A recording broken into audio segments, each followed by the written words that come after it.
Muito boa noite a todas e todos que nos assistem. Eu sou Arthur Araújo, da Fundação Perseu Abramo, e me cabe hoje a mediação de mais um Observa BR, e que, inclusive, é o último Observa BR deste ano.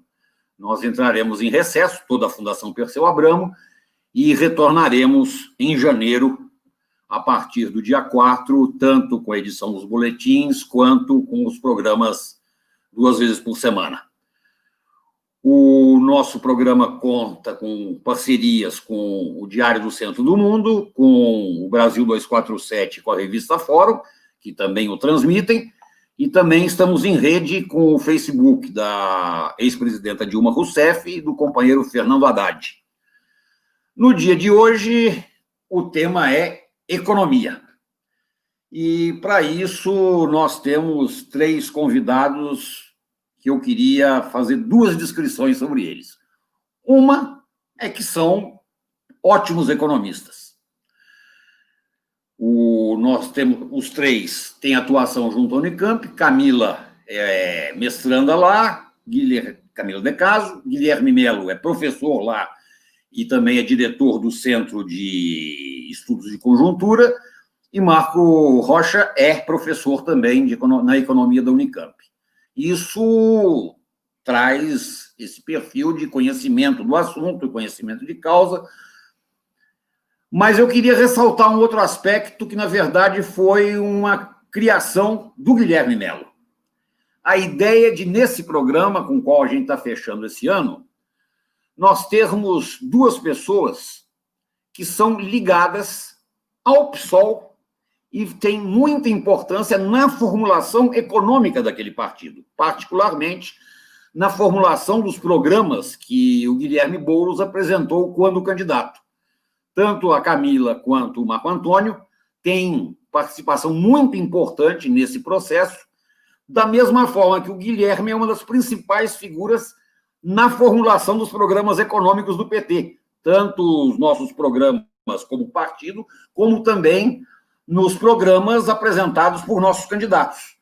Então, acho que é uma oportunidade muito interessante de nós fazermos uma coisa que há muito tempo a gente quer fazer aqui com o Observatório. A ideia é que, apesar de ser uma iniciativa partidária, de uma fundação partidária, é um programa que é estruturado, que foi concebido pela Fundação Perseu Abramo, pela Fundação do PT, ele quer ser um programa de fato amplo. Nós queremos poder ter aqui um conjunto de ideias, claro que de um campo que nos unifica, mas as suas várias vertentes e, portanto, algo que extrapola as meras fronteiras partidárias. Então, eu gostaria de fazer essa consideração inicial, porque eu acho que foi uma ideia genial do Guilherme que nos dá um salto de qualidade no programa. Nós já combinamos aqui a ordem de fala, a primeira vítima vai ser o Marco Antônio, seguido por Camila e depois Guilherme. Cada um vai fazer uma fala inicial da ordem de 10 minutos e depois a gente vai ter rodadas entre nós de troca de ideias. Eu só vou cumprir o meu papel de moderador na forma de provocador. E vou deixar uma pergunta que vocês podem ou não responder. 2021 será pior, igual ou melhor a 2020, do ponto de vista da economia brasileira e dos seus impactos nos brasileiros? Marco Antônio Rocha, com a palavra. Boa noite a todos aí que estão assistindo a gente. Boa noite, Arthur. Boa noite, Camila. Boa noite, Guilherme. Tudo bem? Bem, eu vou pular minha apresentação, já que foi feita, e vou comentar, vou encarar essa pergunta. Eu acho que 2020 é o ano que não acabou, né? 2021 vai ser uma espécie aí de segunda temporada de 2020. Bem, porque principalmente o que marcou mais a conjuntura de 2020 foi justamente a pandemia e tem todos os efeitos não só sanitários, mas econômicos da pandemia, e que também será o evento que vai marcar a conjuntura econômica de 2021. Primeiro porque provavelmente os efeitos da pandemia ainda vão se estender por quase todo o ano. Segundo, por conta de como o processo, o plano de vacinação e a discussão sobre a vacinação também vai dominar, de certa forma, o debate político e, de certa forma, o debate econômico também. Então, a conjuntura, na verdade, o fato mais marcante da conjuntura de 2020 continua existente por 2021, produzindo uma espécie de prolongamento aí no tempo de 2020 sobre o próximo ano. Dado isso, quer dizer, a condição, o que vai marcar a conjuntura de 2021 é justamente a magnitude dessa segunda onda, que a gente está começando a ver agora os casos de contágios aumentarem muito, os casos de óbitos também aumentarem muito. Existe um fato aí que eu acho importante, que é o seguinte: a nossa primeira, vamos dizer assim, a nossa primeira onda, a nossa primeira quarentena, como ela foi feita muito mal feita, ela produziu muito poucos efeitos em relação a deter o número de óbitos, ela produziu um estrago econômico bem grande, quer dizer, a gente conseguiu combinar, né, uma péssima gestão sobre combater os efeitos da pandemia, e a partir daí, né, a gente teve o pior resultado possível. Morreu muita gente, e a economia deu uma guinada completamente. Isso cria uma certa memória, uma certa fadiga na população, que vai ser muito difícil a gente combater uma segunda onda ou conseguir produzir uma quarentena eficaz nessa segunda onda. Portanto, assim, dependendo de como ela vier e da magnitude que ela vier, né, ela pode ter efeitos devastadores, tanto do ponto de vista da vida humana, né, do número de vida, como também em relação à própria economia. Vamos pensar o seguinte: embora a gente possa não decretar um shutdown geral, tem certas atividades que não voltarão a um patamar de demanda mínima para você garantir a sobrevivência de boa parte das empresas. Academia de ginástica, setores, por exemplo, de pequenos colégios privados, esse foi para o vinagre. Tem uma série de setores de serviço, etc., que vão sentir esses efeitos ainda por todo 2021, além de quase 13 milhões de brasileiros que vão retornar ao mercado de trabalho. A gente não tem uma sinalização direito do que vai acontecer em relação ao auxílio emergencial. A taxa de desemprego está algo em torno, chegando também a 15%, mas se a gente pegar dos grandes centros urbanos, isso já superou essa marca, já está, no município de São Paulo já está em 17, alguma coisa, a taxa de desocupação. Portanto, a gente tem uma incerteza imensa em relação a como será enfrentada essa segunda onda, e dependendo dos efeitos dela, do tamanho, da magnitude dela, ela vai ter efeitos devastadores em relação a uma economia que já vem extremamente combalida já de 2020. Então, a situação pode se tornar extremamente drástica em relação ao fato de que também a gente acredita que vai ocorrer alguma votação de alguma PEC que abra caminho para você aumentar os gastos no combate dessa pandemia, mas tudo também sinaliza que o governo deve insistir na meta de déficit projetada pelo LDO, que é completamente irrealista em relação a esse cenário econômico que pode acontecer em 2021. Então, eu acho que a questão central aí é justamente a possibilidade, né, de uma segunda onda muito, muito forte, acompanhada, né, de mais de uma crise econômica, o fechamento de mais empresas, né, e um governo que dobra a aposta simplesmente numa política fiscal irresponsável em relação a tudo isso. Provavelmente vai se encontrar espaço para você acomodar os gastos próprios a combate à pandemia, provavelmente vai se encontrar alguma forma de encaixar um auxílio emergencial, mas dependendo do tamanho dessa onda, dos efeitos que ela tiver, o auxílio emergencial também não vai ser suficiente para você deter a catástrofe social que pode acontecer no Brasil em 2021. Então, eu acho que essa que é a conjuntura, se a gente pensar como é que vai ser 2021. Ela vai ser, na verdade, a extensão de 2020, com a possibilidade de, por conta de tudo que aconteceu em 2020, por conta do combate muito mal sucedido que foi feito na pandemia em 2020, isso vai criar um cenário que a gente simplesmente não vai ter capacidade de organizar publicamente um combate à pandemia em 2021. Uma população que já está fatigada em relação a todo esse processo, que está descrente dos resultados de uma quarentena. Né? Então, isso cria um cenário que pelo menos na minha opinião, é extremamente preocupante, e a gente tem que ficar atento com o que pode acontecer com esse país, inclusive em termos políticos, dada a gravidade do cenário. Eu acho que essa que é pelo menos começando aí a conversa, eu acho que pelo menos eu vejo dessa forma. Não sei se eu já ouvi os outros aí. Acho que é isso. Muito obrigado. Camila. Bom, boa noite a todas e todos, boa noite, Arthur, boa noite, Guilherme, boa noite, Marco. Pegar o gancho também, em relação à pergunta, eu acho que, como a gente vem num cenário, né, muito ruim, não sei se estará pior, mas assim, a gente muito provavelmente não vai sair desse cenário de terra arrasada. Isso porque, pegando alguns pontos, né, vou fazer uma recuperação da onde a gente veio, né, para onde a gente está, e o que eu estou pensando em relação ao cenário de 2021. Então, a gente tem que lembrar também que agora a gente está vivendo uma crise sanitária com desdobramentos econômicos e sociais.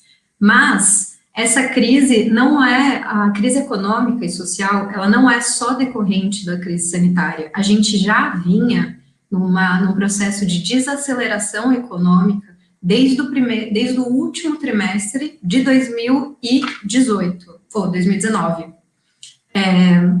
Então, assim, tanto que eu lembro quando a gente começou a perceber, né, que ia chegar a Covid no Brasil, a Covid-19 no Brasil, né, já era um motivo que a gente, foi o mesmo mês, né, foi o mês de março, que teve a divulgação do dado do PIB de 2019, e a gente já viu uma desaceleração ali. Todo mundo, não sei se todo mundo, né, mas internamente a gente até fez uma avaliação na época, no PSOL, de como o presidente, né, como o Bolsonaro poderia usar isso para mostrar do tipo, não, essa crise que está chegando, e isso que teve um impacto, mas aparentemente nem isso, né, e aí seria até uma chance de usar, né, gastos fiscais de uma forma de você conseguir melhorar a economia, de você sair desses arcabouços, né, que os economistas mainstream colocam, né, essas amarras, o teto de gastos, tudo mais, e a gente achou que poderia ter uma chance dele até surfar, de alguma forma, numa onda de fazer políticas sociais sem ter a cobrança de quem o elegeu.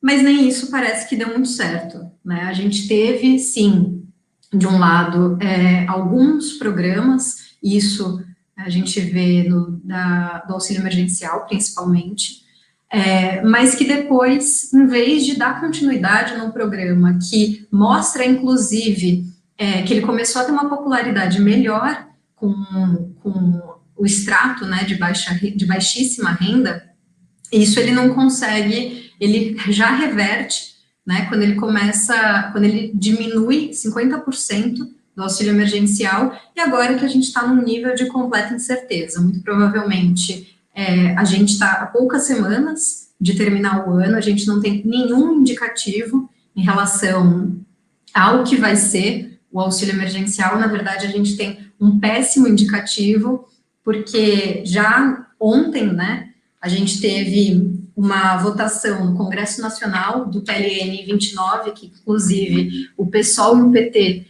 denunciaram bastante, tanto em plenário quanto em todas as redes sociais. A gente votou, né, obviamente os dois partidos contrários a isso, mas foi o mesmo esquema de balcão que a gente vem vendo nos últimos tempos. Então, a gente votou um crédito extraordinário de 3,3 bilhões, que retira 515 milhões de reais do programa do Bolsa Família. Então, assim, a gente não tem nenhuma perspectiva de continuidade do auxílio emergencial. A gente vê também os dados do segundo trimestre do PIB e também do terceiro, mas principalmente do segundo, né, ele só não foi pior do que poderia ter sido, né, pegar ali o recorte do segundo trimestre, o Brasil estava numa quarentena, no isolamento muito mais forte, e a gente só não teve uma piora significativa na economia, porque a gente teve o auxílio emergencial. E aí, a gente já vê também alguns indicadores como o IBCBR, que é uma espécie de proxy, né, para quem está nos assistindo e não conhece. O IBCBR, ele é divulgado pelo Banco Central, ele é uma espécie de proxy da atividade econômica brasileira, e ele é divulgado mensalmente. Então, a gente viu já uma redução, a redução de outubro, né, teve a redução de 50% do auxílio emergencial e uma desaceleração também na taxa de recuperação da economia. E aí teve até uma série de brincadeiras ou tentativas, né, porque o ministro da Economia, o Paulo Guedes, ele coloca, né, a recuperação em V, mas aqui a gente está vendo que muito provavelmente vai ser uma raiz quadrada, né, então você recupera alguma coisa, mas você fica completamente estabilizado. E é isso, a gente não está vendo, eu não estou vendo muitas perspectivas positivas para o ano que vem. Quando a gente vê um mercado de trabalho que passou por uma série de reformas, né, a gente teve, desde do golpe, né, desde 2016, a gente vê uma série de reformas que só precarizam, só pioram a correlação de forças para a classe trabalhadora.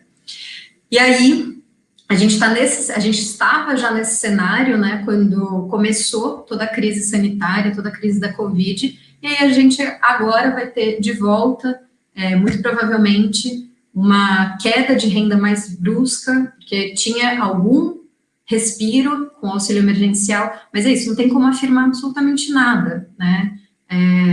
Ora, o presidente fala que vai dar, na verdade, um reajuste no programa Bolsa Família, outra hora, na verdade, vai ter o Renda Brasil, mas aí ele já retrocede. Então, assim, é um cenário de tanta incerteza também, que aí pensando, se não tem um investimento público, tá, então vamos olhar para o investimento privado. Num cenário de tanta incerteza, será que vai ter investimento privado? Hoje a capa da Veja é com o ministro da Economia falando que ano que vem o Brasil vai bombar, né, de investimento. Mas o investidor investe por quê, né? Acho que é uma pergunta que é sempre importante a gente se fazer. O investidor investe porque ele gosta do Paulo Guedes, porque ele não gosta do Paulo Guedes, ou simplesmente, ou por outros motivos, né? Uma perspectiva futura de renda, uma perspectiva futura de demanda, né? Então, vindo aí da renda da população. Então, assim, e nesse cenário todo, a gente tem uma segunda, se é que pode se chamar assim, né? Uma segunda onda de pandemia, e com nenhuma perspectiva, né, com um negacionismo muito forte, com o presidente falando que não vai se vacinar, com o presidente falando atrocidades em relação às pessoas que vão se vacinar. Hoje a gente teve a MP da vacinação sendo votada também na Câmara dos Deputados, e assim, em vez de, tipo, MP da vacinação, a gente não tem nenhum plano de vacinação até agora, a gente teve que exigir que fosse votado uma MP da vacinação, sendo que a base do governo ficou em obstrução praticamente o tempo todo. Então, assim, é um absurdo, né, você explicar isso para alguém que está fora do país, por exemplo, o que está acontecendo? Você está tendo uma crise sanitária, você está tendo uma pandemia no mundo, alguns países já começando o processo de vacinação, e no Brasil, a gente não só não tem um plano de vacinação, quanto a base do governo obstrui quando a gente tenta fazer, né, um plano de vacinação, já que o governo não tem. Então, e aí também retomando, né, de perspectivas para 2021, a gente vai ter uma troca de presidente da Câmara dos Deputados e muito provavelmente, se ganhar de fato o candidato do governo, né, aí eu acho que vai ser um cenário muito pior para todos nós, né, para a população. Perde não é só a esquerda, né, perde a população, perde as mulheres, perde os negros e negras, enfim, eu não estou tão otimista assim. Muito obrigado, professor Guilherme Melo. Bom, primeiro um prazer estar aqui com você, Arthur, estar com a Camila, com o Marco, que são amigos, companheiros e grandes economistas, militantes, pessoas que pesquisam, que ensinam e com quem eu aprendo muito sempre que converso. Queria levantar aqui um tema que não apareceu tanto nas falas, mas que eu também acho que vai impactar 2000. Quer dizer, o Marco falou o seguinte, 2020 é o ano que não acabou, e, portanto, 2021 é meio que uma continuação de 2020, até do ponto de vista sanitário, né? Porque a pandemia vai prosseguir, se depender do governo, como disse a Camila, não vai ter vacina. Eu acrescentaria a ideia que 2021 não é só uma continuação de 2020, mas ele carrega também todas as incertezas que a Camila trouxe. As incertezas no campo fiscal, quer dizer, no campo fiscal, nós não temos nem ideia de como vai ser o orçamento do ano que vem, porque não foi aprovado o orçamento, foi aprovado no LDO. Então, não temos orçamento. Se tudo correr normalmente, nada for votado até o fim do ano, o que começa a acontecer em janeiro, volta a valer teto de gastos, volta a valer regra de ouro, volta a valer meta de superávit, meta de déficit primário, no caso, o Guedes já mandou uma previsão de déficit. Em outras palavras, voltam a valer as regras fiscais e, com isso, não será possível encontrar espaço no orçamento, dado até o orçamento que já foi enviado para o Congresso, para pagar Bolsa Família ampliado, para dar conta da compra de vacinas. Ah, mas pode apelar para crédito extraordinário. Mas calma, extraordinário é para coisas que você não pode prever. A vacina a gente tem como prever, né? Então, uma incerteza fiscal gigantesca, não no sentido que o Guedes e que os neoliberais falam, incerteza fiscal porque a gente tem que ver o quanto vai ser o crescimento da dívida. Isso não é o que está em questão. A questão é, vai ter dinheiro para sustentar a economia? Para pagar os benefícios que são necessários, as vacinas, os equipamentos, as seringas, que nem encomendadas foram. Quer dizer, é o cenário que ficou conhecido na literatura econômica como abismo fiscal. Nós estamos há poucos dias, ou numa outra metáfora, a poucos metros do abismo fiscal. E o abismo fiscal não é uma explosão da dívida, nada, não.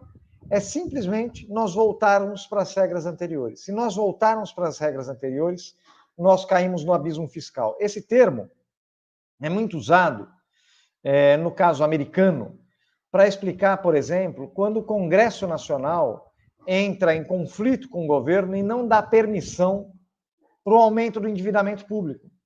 E aí o governo entra em um cenário em que ele não tem como manter a máquina pública funcionando. E aí ele entra no que eles chamam lá de lockdown, fechamento. O governo simplesmente fecha, para de funcionar.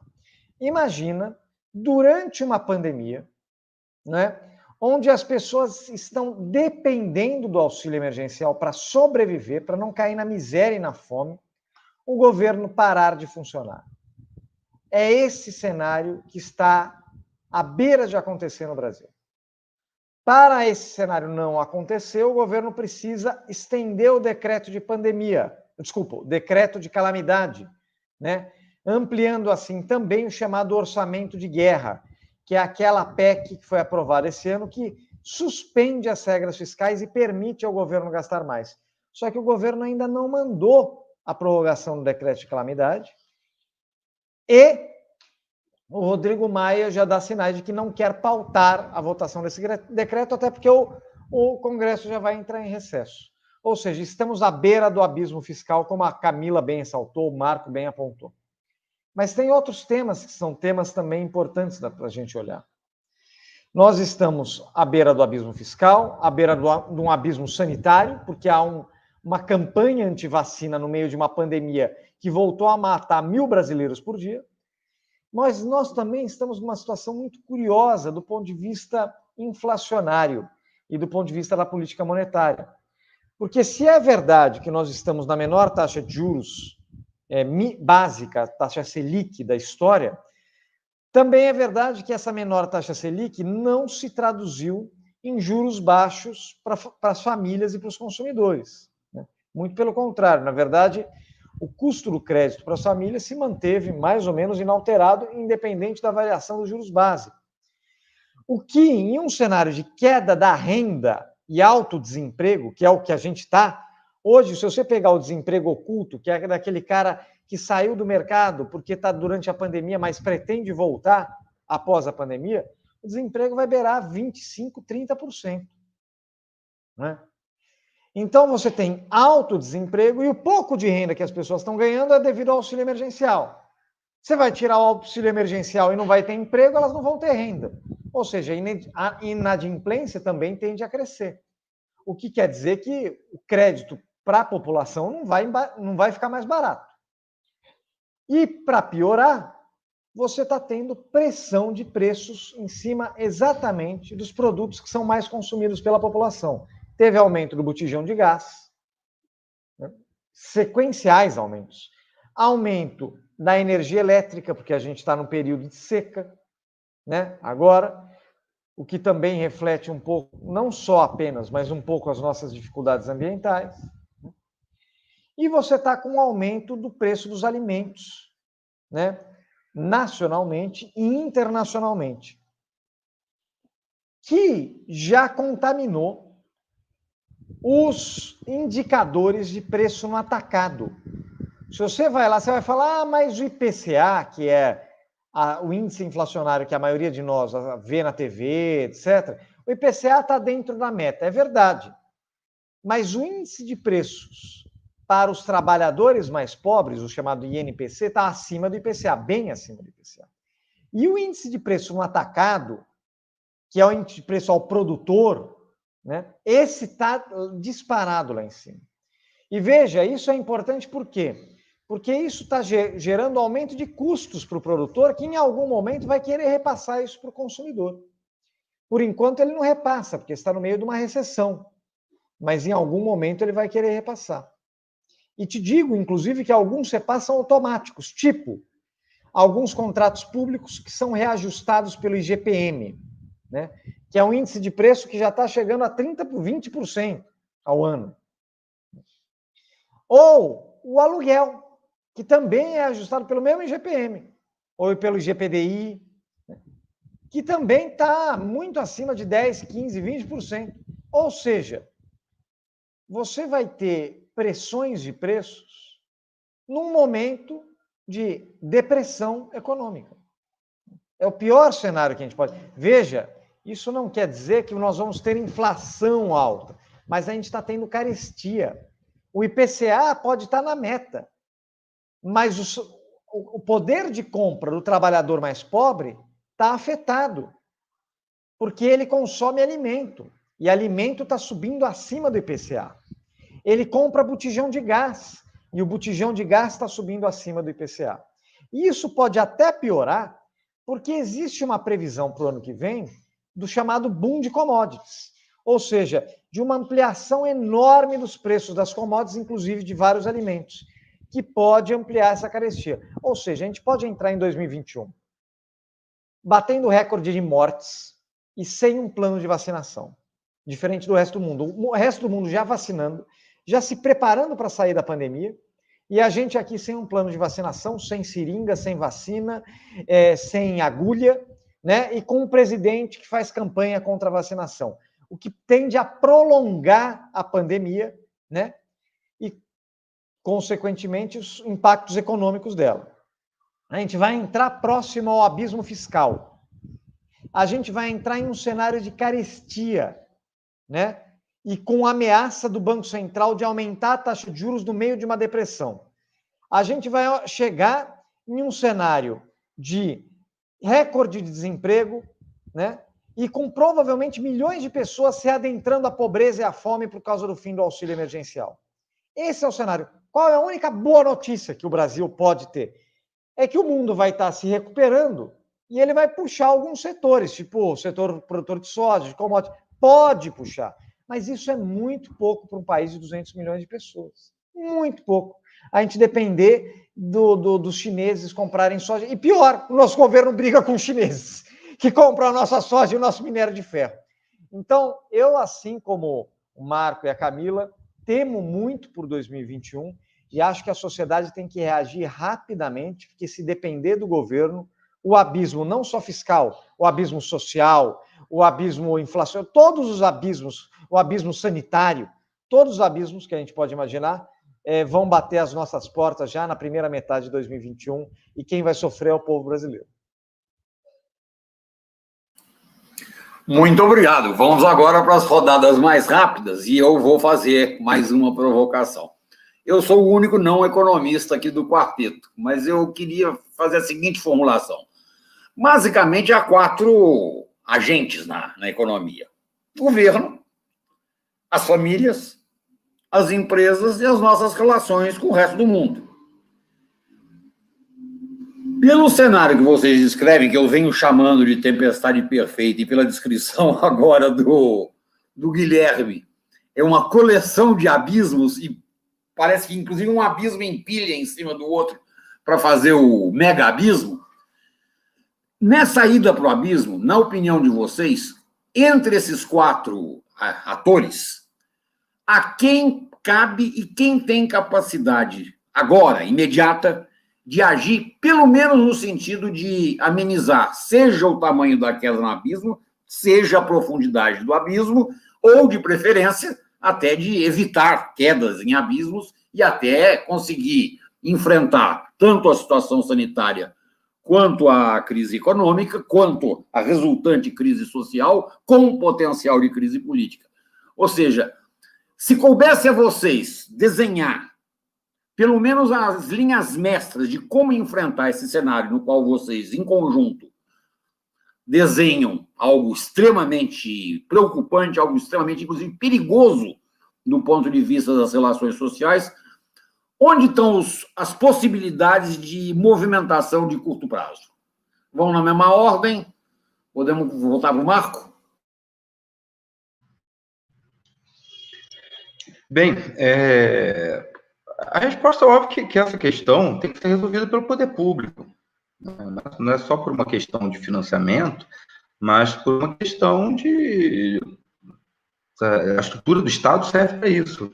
No seguinte sentido, a situação que a gente vai ter é uma situação de desestruturação econômica, de fechamento de empresas, de aumento da superocupação de forma drástica, de eliminação de postos de trabalho. Então, a gente precisa, né, no meio disso tudo, e ainda um pouco, embora esteja se projetando aí um ciclo de commodity, vai trazer muito pouco alento para uma economia com a crise do tamanho que a gente vai se defrontar aí em 2021. Então, é fundamental, não é só uma questão de preferência pelo Estado, não é em absoluto isso.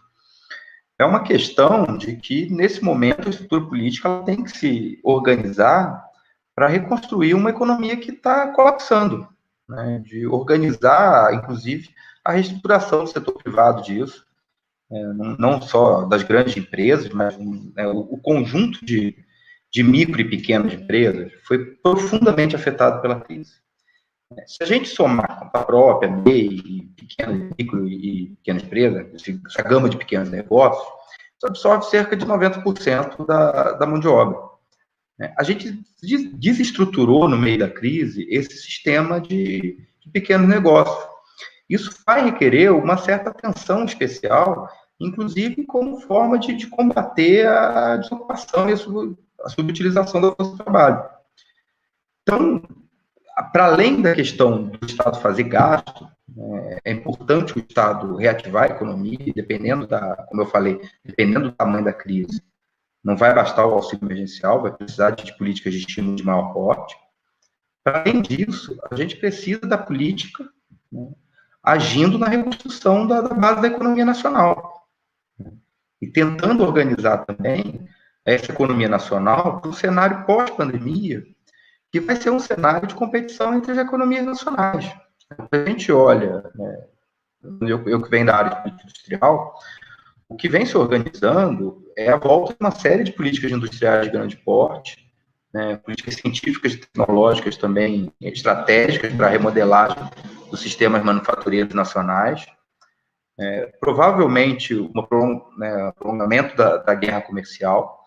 Então, em termos também de conjuntura internacional, mesmo a gente contando com o ciclo de commodity, o que a gente vai ver é uma estrutura de comércio exterior muito mais complicada com uma competição muito mais acirrada. E a crise de 2008 ensinou para a gente, né, que, por conta da forma de organização dessas cadeias globais, a forma como se estrutura a economia internacional e o comércio internacional hoje em dia, geralmente ele é mais procíclico que a queda do PIB. Né? Ele cai numa proporção maior do que a retração do PIB. Ele volta também com uma velocidade maior, mas ele volta um processo de concentração econômica brutal. Né? Por quê? Porque empresas são eliminadas, né? Outras empresas se fundem, outras empresas agem, tendo seus estados por trás de forma estratégica, para disputar essa reorganização do market share. Em meio disso, quem parte na frente começa a contar com uma série de economias de escala, economias dinâmicas de outras formas, em que é muito difícil você se reorganizar para competir depois que essa reestrutura, que se organiza essa reestruturação do comércio internacional depois de uma crise como essa. Se a gente olha para a questão industrial e para o comércio internacional, o que a gente vê na reorganização após 2008 é preocupante com o que pode acontecer com o que sobrou da economia, da indústria nacional, nessa reorganização das cadeias, nessa reorganização do comércio internacional pós-pandemia. Então, nisso a gente pelo menos já elencou 3 coisas primordiais que o Estado tem que fazer no meio desse caminho. Quer dizer, tem que fornecer algum estímulo para levantar a economia, tem que reestruturar a base da economia e tem que reorganizar um espaço e uma certa proteção para as grandes empresas nacionais também se reorganizar nesse ambiente extremamente competitivo de retomada do comércio internacional no pós-pandemia. Acho que é meio por aí. Valeu. Camila? Pronto. Bom, eu vou concordar bastante com o Marco, né? Acho que desses atores que você traz, quem tem a capacidade de de reorganizar a economia é o Estado, né? Acho que a gente vê setor privado não tem como, né? E nem é essa a função do setor privado, né? Pelo menos é o meu entendimento. Quando a gente olha também para as famílias, né? A gente vê aí um mercado de trabalho completamente deteriorado. Eu acho que se não tem como, a gente não tem renda, não tem emprego. Eu estava dando uma olhada também nos dados em relação a algumas categorias dentro do mercado de trabalho. Então, assim, trazendo também aqui o mercado de trabalho, a gente teve uma piora significativa no período da pandemia, mas é óbvio que para toda a classe trabalhadora a piora é muito maior, né? Mas quando a gente olha para a classe trabalhadora e os recortes dentro dela, do tipo mulheres e negros, né, pretos e pardos, é muito mais significativo. Estava dando uma olhada, a maior concentração de perdas de empregos formais vem das mulheres. Foram 65,5% da destruição de todos os empregos, da destruição de vagas líquidas de CLT. Isso no período entre março e setembro. Então, assim, a gente teve um fechamento de 897 mil vagas, sendo dessas, 688 são de mulheres.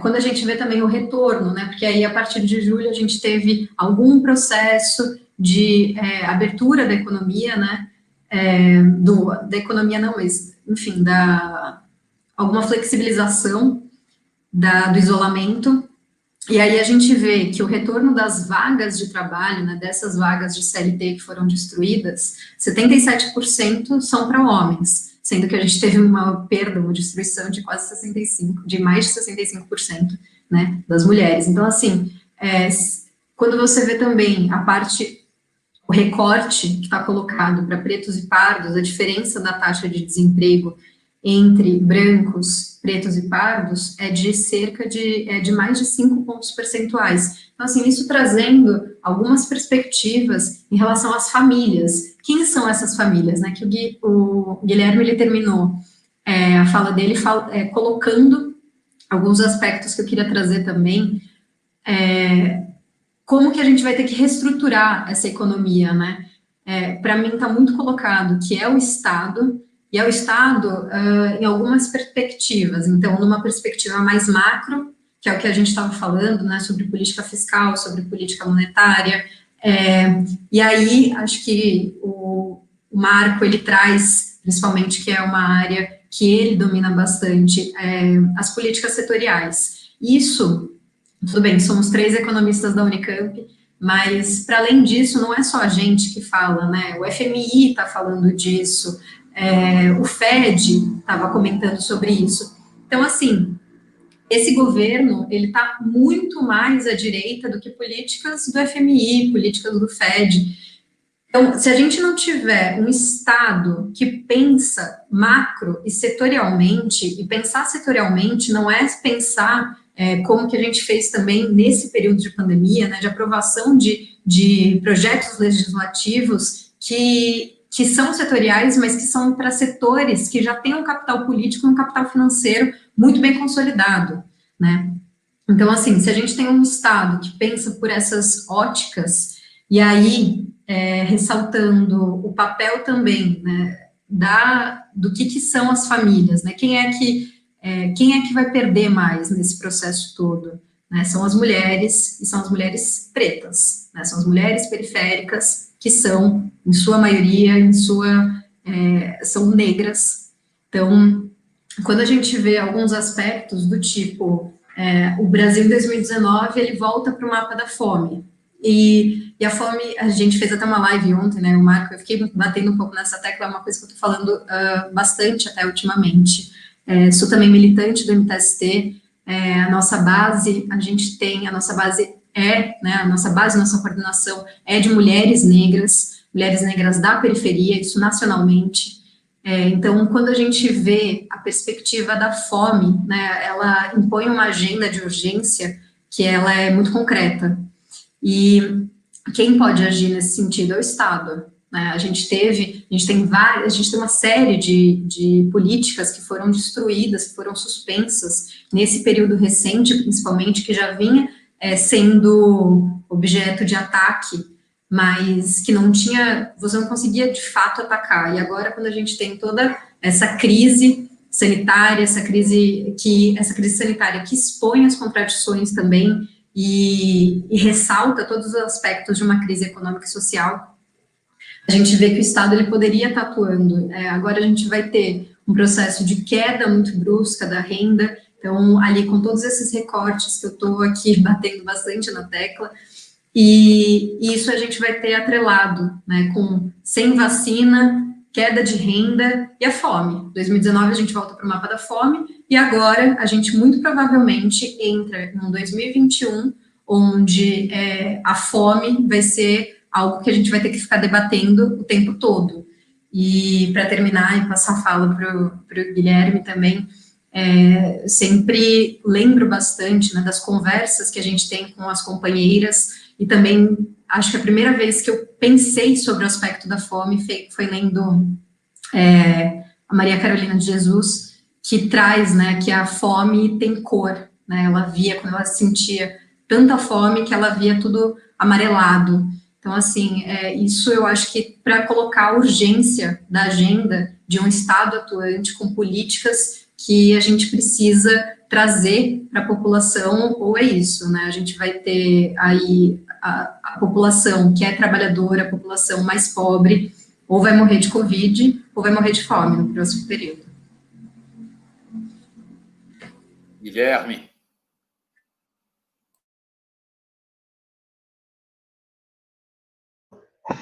Arthur, eu acho que o Marco e a Camila já cobriram bem essa explicação do porquê o Estado vai ter um papel crucial nesse próximo ano, né?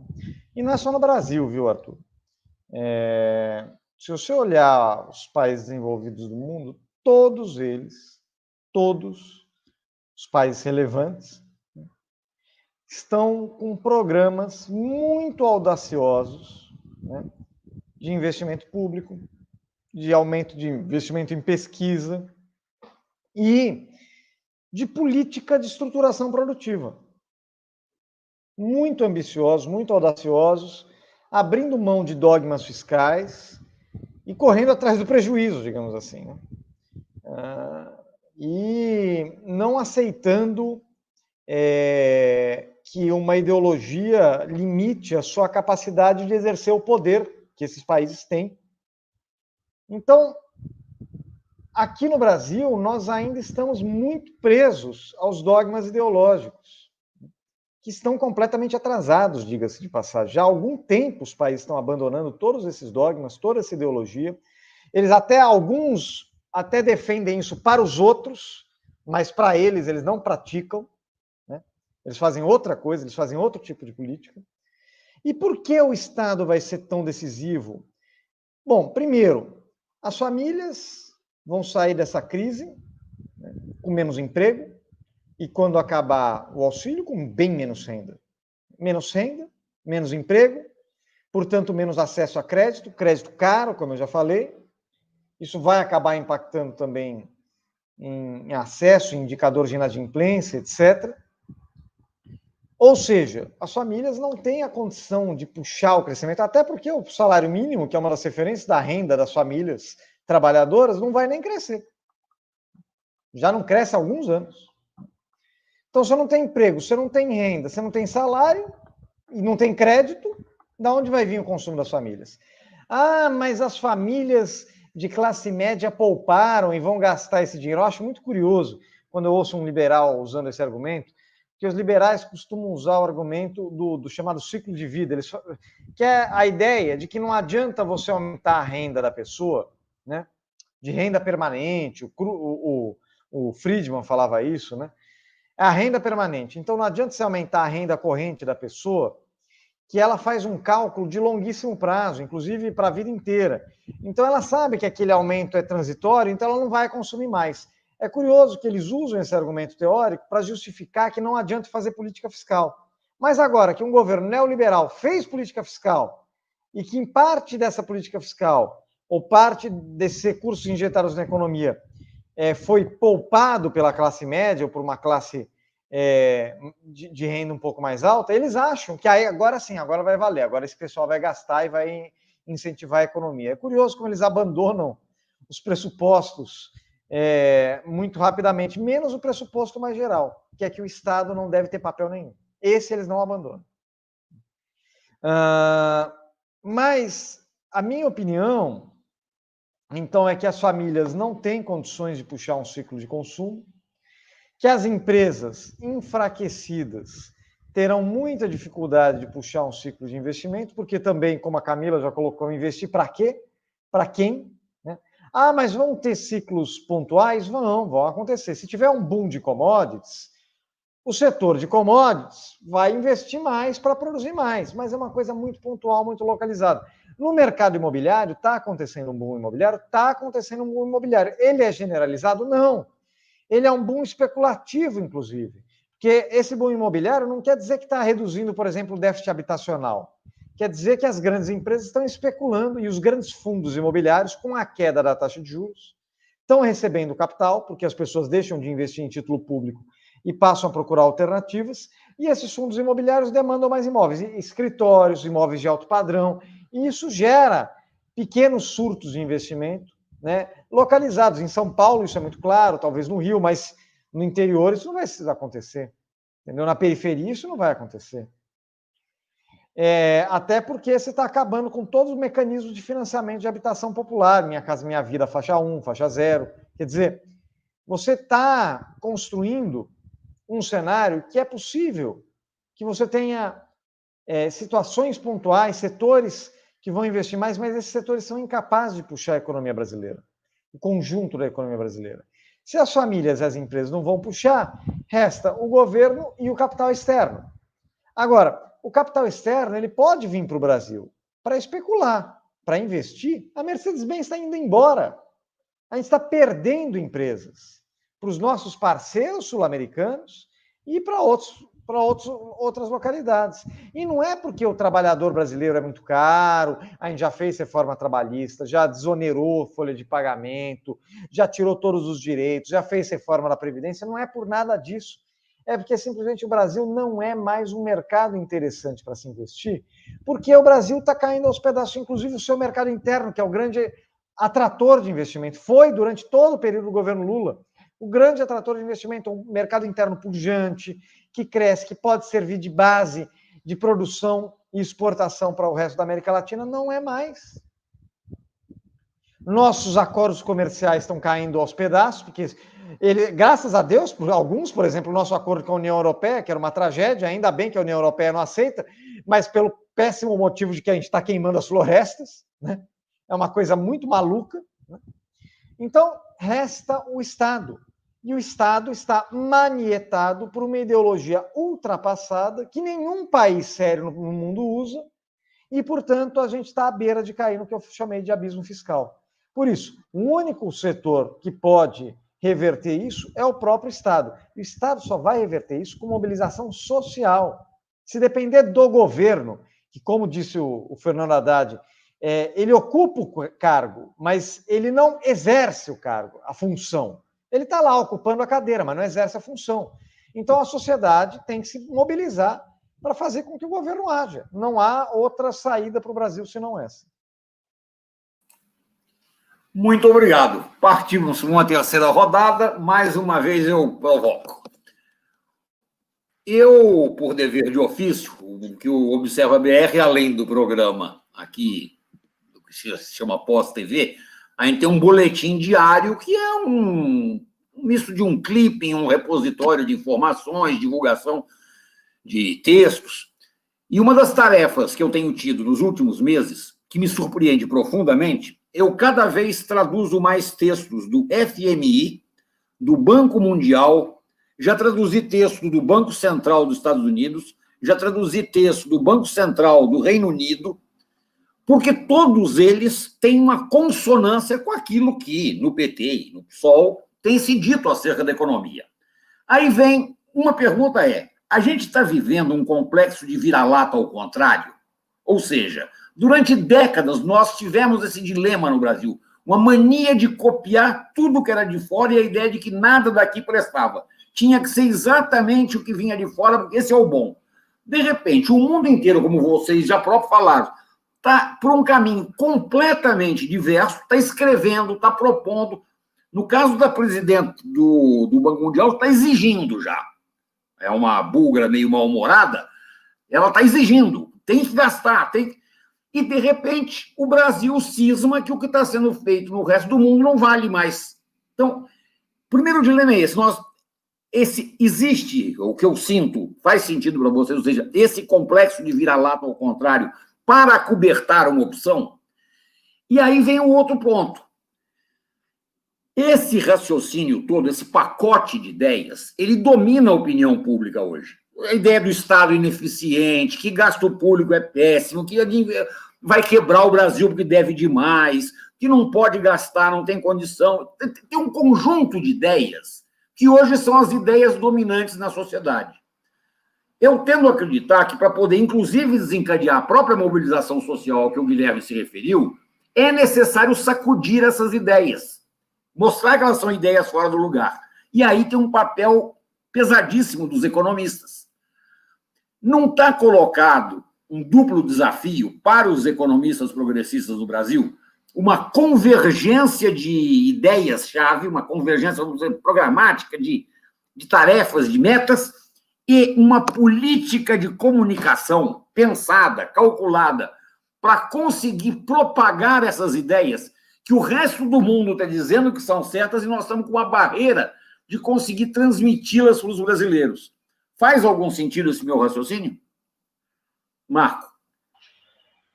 E já marchando para o final, se quiser aproveitar e também fazer as suas considerações finais e despedidas, tá eu vou fazer uma coisa só. Como eu comecei falando das desgraças de curto e médio prazo, agora vamos concentrar nas de médio e longo, né?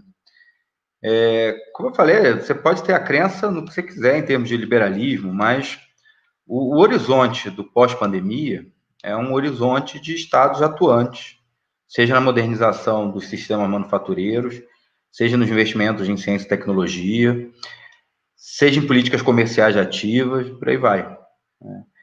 Então, o que fica para a gente? Né? Que se a gente continuar seguindo no rumo que a gente está seguindo, quer dizer, dado que a gente já vem com uma indústria nacional completamente combalida, esvaziada por quase 30 anos de crise, se deparar com esse momento de reestruturação das cadeias internacionais, né, num período pós-pandemia, de maior concentração, de maior disputa pelos mercados, o que a gente vai ter vai ser um processo que vai varrer a nossa estrutura produtiva. Quer dizer, a gente vai chegar em um momento de regressão do nosso processo de industrialização, que a gente vai virar quase voltar a ser uma grande fazenda. Então, o que está posto para o Brasil é isso. Infelizmente, né, para além dessa coisa do complexo de vira-lata ao contrário, que é interessante, mas o único norte político que, infelizmente, se coloca nas nossas classes dominantes é a da austeridade, né? É ela que garante, na verdade, essa rapina em relação à estrutura do Estado, em relação aos fundos do Estado, é ela que permite um avanço de um processo de mercantilização de serviços públicos. Então, essa é uma espécie de boia que se agarrou à burguesia brasileira. Por isso que é tão difícil, para além da questão de comunicação, a gente mover essa ideia, né, quer dizer, conseguir penetrar nesse bloco político que se forma em volta dessa prática política da austeridade, do Estado mínimo que se colocou, e avançar em termos de ideias que são disseminadas internacionalmente, que estão sendo adotadas pelos diversos governos, e que serão cada vez mais adotadas. Então, é por isso que a gente não consegue se mover.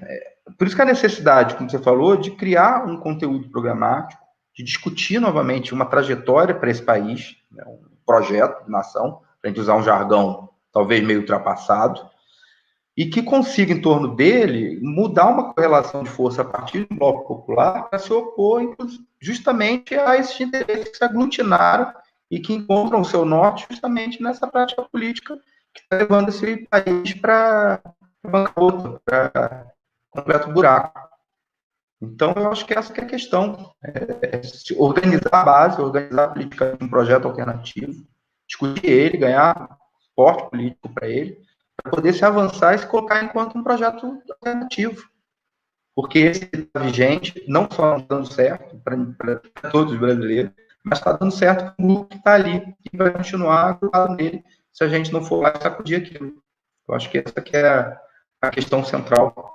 Aproveito para me despedir então, também. Boa noite a todos que ficaram com a gente até agora também. Muito obrigado, Marco. Camila? Bom, acho que em relação ao complexo de vira-lata, ao contrário, né? Acho que está muito colocado quando a gente vê os economistas brasileiros e brasileiras também fora do país. Por exemplo, a Mônica De Bolle, né, que é uma liberal, ou também o André Lara Rezende, que não são figuras associadas necessariamente à esquerda, apesar de que agora também, no segundo turno, a Mônica até apoiou, né, a nossa chapa para a Prefeitura de São Paulo, com o Boulos e Erundina, mas que foi até uma surpresa para a gente, né? Ela não tem esse histórico em relação a isso. E eu estou trazendo eles dois, principalmente porque é isso, a gente quer ser mais real do que o rei, né? Aparentemente, os economistas mainstream aqui no Brasil. Então, a gente está, até o que eu coloquei na minha outra fala, né, acho que foi na fala inicial, de que as políticas que a gente está fazendo, elas são contrárias ao que o FMI, o Banco Mundial e todos esses que você citou, né? A gente está mais à direita do que todas essas instituições. E aí, trazendo essas duas figuras, né, que não são economistas historicamente, bom, André Lara Rezende até que em algum passado, mas assim, que nesse passado recente não eram tão ligados à esquerda, né, e eles trazem essas questões também para o debate brasileiro, do tipo, né, o que está sendo, o mainstream no Brasil, ele é muito ultrapassado, né, o que se colocou hoje como mainstream. E aí também, eu acho que a gente tem que fazer um debate do que é a nossa forma de comunicação. Acho que você trazendo isso, Arthur, é exatamente o que a gente precisa debater né, a nossa função quanto economista. A gente precisa conversar, a gente precisa achar formas, porque, assim, os meios de comunicação não estão como nossos aliados. Então, assim, a gente precisa começar a dialogar mais com a população.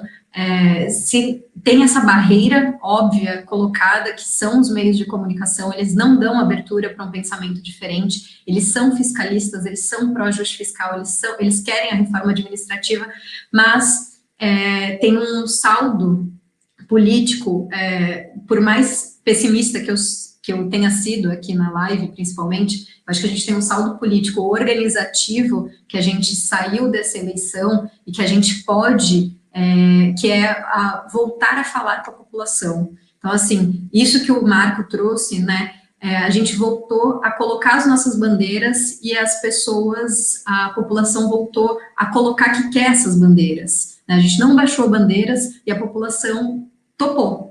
Tanto em Belém, né, e outras capitais, foi uma decisão, foi também muito acirrado, em Recife. Então, assim, acho que a gente voltou a conseguir ter um debate maior com a população. Agora, claro que a gente tem a barreira dos meios de comunicação, a gente vai ter que disputar isso, mas concordo, a gente vai ter que ter um plano também de comunicação melhor nesse aspecto. E, por fim, para finalizar e passar para o Guilherme, queria agradecer a todas e todos que estiveram com a gente, queria agradecer mais uma vez ao convite, Arthur, e sempre um prazer debater e conversar com o Guilherme e o Marco, que são amigos e professores queridos da Unicamp. Guilherme, contigo. Olha, Arthur, essa questão, o Marco tem feito excelentes falas recentemente sobre essa questão, digamos assim, de uma certa economia política, uma certa dos blocos do poder, acho muito boas. Eu queria ressaltar uma coisa que eu tenho uma convicção, né?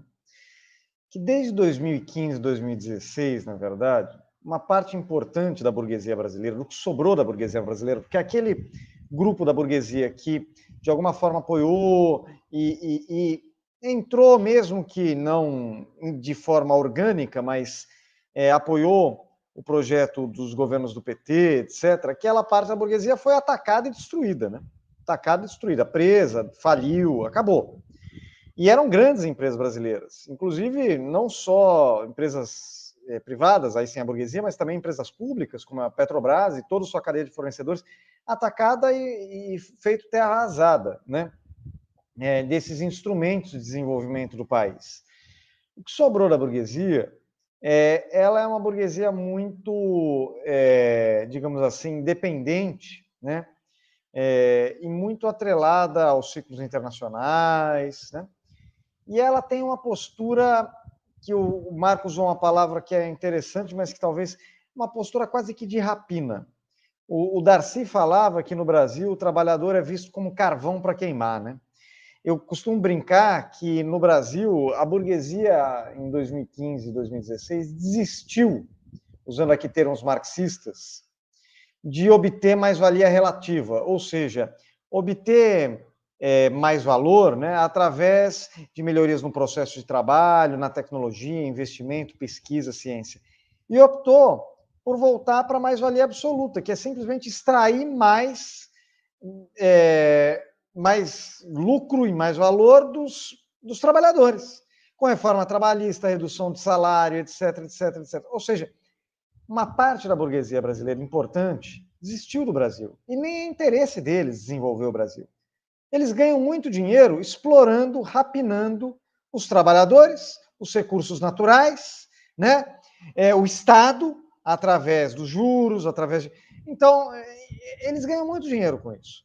Então, eu não apostaria, Arthur, em uma reconstrução de um bloco hegemônico de poder que contasse com parcelas majoritárias da burguesia. Eu, como Marco, estou muito mais próximo de achar que nós temos um dever do nosso campo, é retomar o diálogo com as classes trabalhadoras que se afastaram por vários motivos do nosso campo e que eu acho que a Camila falou muito bem, que parecem que a gente conseguiu agora retomar o diálogo. Por quê? E o Marco também acerta nisso. Simplesmente porque o projeto que a burguesia e o capital representa, com Guedes, com Meirelles antes do Guedes, deu errado, fracassou. e não gera nenhuma perspectiva para a população. Isso não se sustenta ao longo do tempo, gente. Né? Não dá para ficar culpando eternamente a Dilma. É impossível. Então, a população começa a perceber que isso aqui fracassou e que não tem nada a oferecer para ela. E nós temos o que oferecer. Agora, concordo com você, Arthur, temos que organizar a nossa comunicação e as nossas prioridades. Prioridade número 1, aqui rendendo homenagens ao Arthur Araújo, que sempre defendeu isso. Extensão do auxílio emergencial, enquanto durar a pandemia, para garantia de renda das pessoas, e depois uma substituição para um programa de distribuição de renda permanente, né? Que garanta dignidade, renda, cidadania para a população. Prioridade número 1B, vacina para todos. É óbvio, né? E prioridade número 1C, são todas prioridades número 1, solidariedade com os trabalhadores, trabalhadoras que estão empregados, desempregados, uma rede de solidariedade. Eu acho que aí a gente pode, os nossos movimentos, os sindicatos, as igrejas, porque não tem igreja só conservadora, não, tem gente de igreja trabalhando, progressista, trabalhando nas bases, os movimentos negros, o movimento feminista, o movimento LGBT, os partidos, né? O meio acadêmico, todo mundo construindo uma rede que vai chegar nas pessoas. A gente precisa voltar a chegar nas pessoas, não só para conversar, não, para apoiar, para ajudar, para estar lá, por exemplo, para apoiar eles a obter o auxílio emergencial, a manter o auxílio emergencial, a manter o filho matriculado na escola, etc, etc, etc. Tantas dificuldades que o nosso povo sofre. Então, acho que é um desafio de comunicação, mas é maior. É um desafio de reaproximação do nosso campo, da realidade do povo brasileiro. Eu acho que isso está em andamento, precisa acelerar. Por que precisa acelerar? Porque o Brasil, a fome tem pressa. Não dá para esperar 10 anos para reconstruir a nossa base. Muita gente fala assim, daqui a 10 anos, o povo brasileiro não tem como esperar 10 anos. Eles têm urgência. Então, é a gente que tem que correr atrás do tempo, certo? Do tempo perdido. E eu acho que primeiros passos de aliança, de a gente conversar entre nós, de diferentes partidos, diferentes correntes políticas, é um primeiro passo que a gente tem que aprofundar cada vez mais para conseguir acelerar esse processo até 2022 ou até, na verdade, 2021, porque a urgência é agora, tá? Eu queria agradecer demais a vocês não só pela aceitação do convite, mas por um programa que eu reputo extremamente interessante. Tenho certeza que quem nos assistiu não só recebeu muita informação, mas teve a sua cabeça mexida, que eu acho que é a coisa mais... Obviamente, estou muito feliz porque eu vejo o Guilherme aderir à minha proposta do DDS. São 3 assuntos: doença, dinheiro e solidariedade. A gente tem batido bastante nessa tecla. E deixar um desafio aqui para vocês. Costuma-se comentar que uma das principais características da profissão de economista é errar a previsão, né? Isso é muito conhecido. Todo economista é rei de fazer previsões, e 95% delas completamente erradas. Isso é muito conhecido. A própria profissão faz piada com isso para si. Eu quero fazer um desafio para vocês. Daqui a, sei lá, 30, 60, 90 dias, não importa. Daqui a um tempo, a gente voltar a conversar, ver como é que evoluiu o quadro, e eu vou torcer muito para vocês terem errado. Pela primeira vez, eu quero que vocês tenham errado redondamente. Eu acho que não erraram. Infelizmente, eu acho que vocês estão acertando de ponta a ponta. Mas, do ponto de vista do que é um projeto de país, não pode dar certo. Isso não pode ser acerto. Ou a gente consegue construir condições para que não seja esse o cenário, ou o preço em vidas, em qualidade de vida, em relações sociais, dentro das famílias, entre as pessoas, vai para um processo de desgarçamento horroroso. Então, fica o convite e desafio para daqui a um tempo nós testarmos a realidade em relação a isso que conversamos hoje do ponto de vista de previsões para 2021, torcendo para termos errado os 4 e com a certeza de que, bem provavelmente, estamos certos e que está colocado esse desafio que vocês 3 se referiram, que é achar soluções, propor soluções e convencer as pessoas dessas soluções, porque sem força social não serão os economistas brasileiros que resolverão a coisa, por mais geniais que sejam. Ou nós temos a população do nosso lado, ou não. Muito obrigado a vocês. a todos que nos assistiram, a todas que nos assistiram, e retornamos no começo de janeiro. Muito obrigado.